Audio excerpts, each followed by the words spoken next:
Hey Ed, this is Joshua with Celtic Crossing, and I'm just making that video you asked for, giving you a bit of an explanation for Celtic chess. So as you know, you have an attacking side and a defending side, and then every piece that's basically a pawn moves just like a rook in normal chess, so any amount of space is on the XY axis. The king himself moves the same axis, only one square at a time, until he reaches the edges of the board. So along the edges, he can move just like a rook to get to one of his squares to win the game. To capture a piece, it must be done in a straight line on two sides, which can include one of these castle squares for the king alone to go on, or the king's square itself in the center.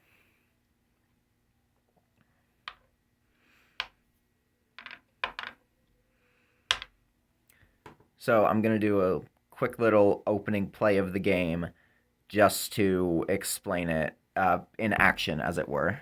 So the attackers always move to start. Let's say this defender moves up.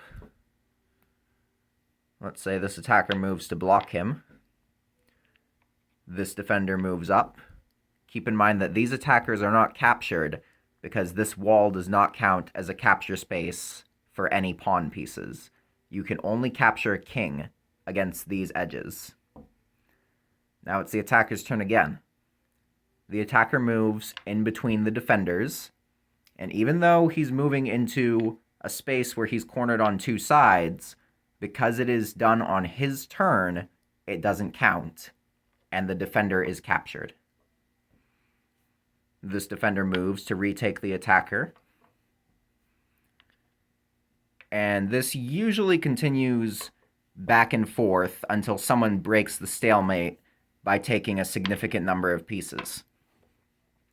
At this point, when the attackers have made enough of an opening, it's up to the defender to decide when he wants to move his king out.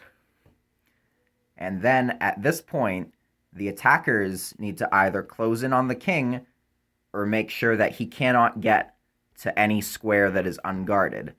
So let's say that the attackers just spend a bunch of time taking other pieces and don't bother to stop the king. So let's say that when the king gets here, there's nobody that can quickly move to block him. That's basically a game over because the king can just shoot to one of his squares.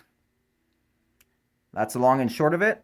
I hope this was really helpful and that it gives you a better time of playing the game. Thanks a bunch.